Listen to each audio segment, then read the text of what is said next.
back a bit into midfield. He has those speedy players around him. He had Son at Spurs. Here he has Kingsley, Serge, Leroy, Jamal, Matthijs Tel. And the whole team really fits the playing style of Harry Kane, and he scores the goals. And that's what he's there on the pitch. That's what he's there for. If you look again at the faces, what do you see? I see relaxation. They are all looking loose and smiling during the warm-up. Then they're going to do a bit of a rondo maybe. And you can absolutely tell that they are looking forward to the semi-final. And then the final at Wembley. And I don't have to tell you what happened last time the final was at Wembley. So maybe history will repeat itself. Maybe you've seen it on our channels, the final press conference with Joshua Kimmich and Thomas Tuchel. Our coach was mentioning that it's going to be important that the fans and everyone will be there, everyone wearing red tomorrow. How important is the factor to play at home?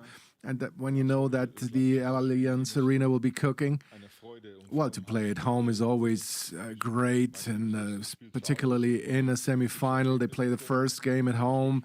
They want to get a good result ahead of the second leg at Real Madrid, and you need everyone's support, all the fans, because Real Madrid is a dangerous opponent. If you look at how they won the Champions League 2 years ago, they were almost eliminated in every round, but they turned the games around, and so they're very dangerous because you think, well, now I have them in my bag, but then they score 2 goals, and it's very important to have the concentration throughout all the 90 minutes plus injury time, and maybe if it doesn't go according to plan, the fans will have to push them back on the tracks. A good start would be important, particularly for the younger viewers of you, one who did it as quickly as nobody else before and afterwards. 2007 in the round of 16, he scored after 10.12 seconds. Roy, how are your memories related to that goal? But that was good. That was a beautiful goal. And if you score a goal against such a big opponent, and they had the kickoff, then it's even better. And a lot has been talked about it, then more probably than if you did it in the league and reached the final for the 4th time. If I had scored the goal and we lost, then it would be good for nothing. But usually we are talking about it at the beginning of March, but now as they are facing each other, we are also talking about it. But tomorrow a Bayern player can take my record, no problem. Will that be something? And Thomas Tuchel at the press conference, he was talking about the players. There are a couple of question marks and maybe a couple of touch-and-go decisions. Matthijs de Ligt had to be substituted against Frankfurt. He's not part of that practice squad here, but that doesn't mean too much. Thomas Tuchel said the decision is open till pretty much kickoff time tomorrow.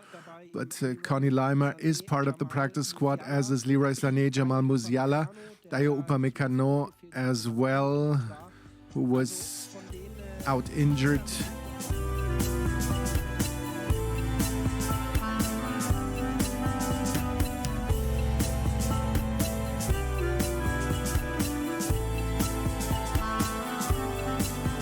As well.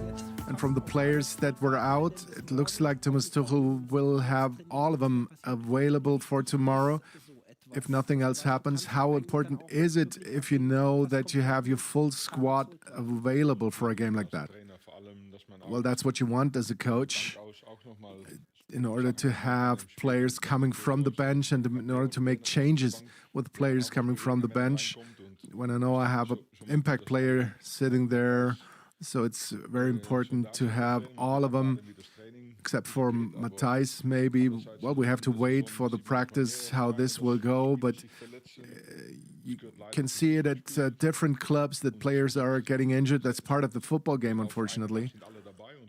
And so hopefully everyone will be available tomorrow. so the coach can pick his 11. Someone who won't be available, as we have a couple of questions in the comments. Kingsley Coman will be out for a longer period of time, as will be Sacha Boyer. But the others that had question marks behind their names, we can see them. Only Matthijs de Ligt is out, but maybe and hopefully he will be an option for tomorrow, which will be a touch-and-go decision, like we said. Let's take a look at the opponent, Roy. The final press conference will be this evening at 6:15 p.m. You can watch it at our social media channels. Same with the final practice session of Real at the Allianz Arena. You can follow it on our social media channels. What is it that makes Real Madrid so strong? Well, they are a strong opponent. They can turn around a game out of nothing pretty much. I don't know how often they turned a game around in injury time this season alone. In the last round against Manchester City, it was a draw in the first leg with a huge amount of goal-scoring opportunities, and in the return leg, City had lots of chances and they scored the 1-0. A couple of years ago, I can remember when they were trailing City 1-0 and didn't even have a chance, and all of a sudden the score was 2-1. They have so much quality up front, so much speed with Vinicius and Rodrigo and Bellingham just behind them. So maybe tomorrow they will maybe stay compact and be quick on the transition with their quick players. So that could be dangerous for Bayern Munich to have the speed of Rodrigo and Vinicius. Joshua Kimmich, who was part of the press conference today, said important for him it is that he stays at his right-back position, that he's not following one opponent, because they are changing their positions very often up front at the Real Madrid offense. So how do you think can you tame that Real Madrid offense? Well, you have to communicate well. In defense, Real Madrid plays a bit different than last season. They play a 4-4-2 without that clear number 9, with Rodrigo, Vini up front, and then as the false 9 or 10, Jude Bellingham. They move around very well on the pitch, and you cannot follow the respective player all the time. You need to make sure that you have a good defense against the transition. And last season, I seen that against Paris Saint-Germain, where they were playing one-on-one with Mbappé, but they were communicating well. You can't stop a player like that in a one-on-one situation. You need to do it as a team effort, and that's what Thomas Tuchel said. It's our plan we have to make sure where the strength of the opponent is. Well, we've just seen Jamal Musiala, who could be one of those players. Well, Bayern has those world-class offensive players like Leroy, Jamal, Serge is back again, Harry Kane, we don't have to talk about him. And we have Thomas Müller, Mathys Tel, a very talented player as well. So there's quite something to choose from for Thomas Tuchel, but we'll see tomorrow who's to start. But Madrid has two very good offensive players, but Bayern has extraordinary strikers as well. We look at the faces of the players. I've seen Jamal Musiala smiling, and they appear to be loose, like you said, with the weather as well. So they are looking forward to that highlight. Well, if you're not looking forward to a semi-final of the Champions League, then I can't help them. Well, maybe there are players that are feeling the pressure a bit more. Well, but I don't know how many of those players have won the Champions League already.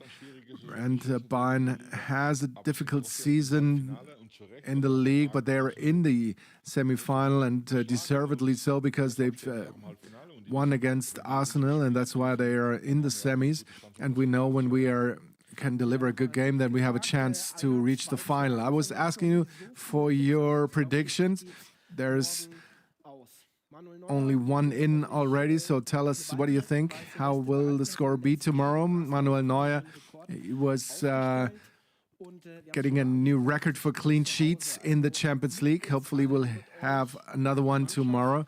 And with everyone, with you and the team, it's been 15 games for Bayern Munich that they remained undefeated at the Allianz Arena. Is that also a factor? If you know you're playing in your own living room? Absolutely. It gives you trust when you know that you're strong playing at home. But you still have to show it on the pitch tomorrow. And like I said, Bayern has the quality and the team to reach the final. They have to be on the highest level on both games. But all this can give you a good feeling, the way they won against Arsenal. But now they have to be even better. But I'm convinced that if Bayern can reach their top level, they will have a chance to reach the final. So Johann predicts a 2-1 tomorrow. What is your prediction for tomorrow? Well, I've been saying 2-1 earlier as well. That would be a very important first step. Well, the getting rid of the away rule changes something, but a victory is still good to get into the second leg. So the first rehydration break after the warm-up that was led by Professor Holger Broich, the fitness coach. And now it still looks a good mix between looseness and a bit of tension and expectation. So how important would it be for Thomas Tuchel to have his two center-backs back in the starting 11? Eric Dies, Matthijs de Ligt, how important would that be? Well, Matthijs really plays a good season. And you want to...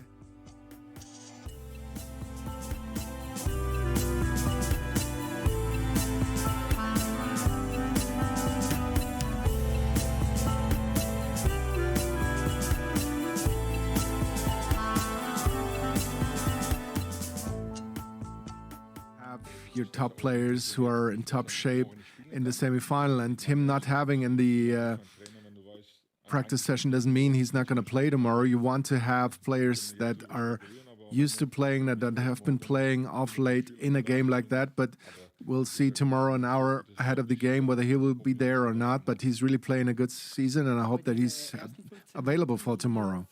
So the first 15 minutes that we can show you of that practice session are almost finished, and I think we are all looking forward to tomorrow's game, as do the Bayern players. And no matter where you are watching the Bayern Munich team, if you make it to the stadium, wear your red shirt, and if you can't, we'll be on air tomorrow at 8:30 p.m. with the radio web service. We'll have Fritz from Turn, Texas in the German version, and tomorrow is time for the first and important step for that game. So thank you very much and have fun tomorrow. Have a nice Tuesday. Bye-bye.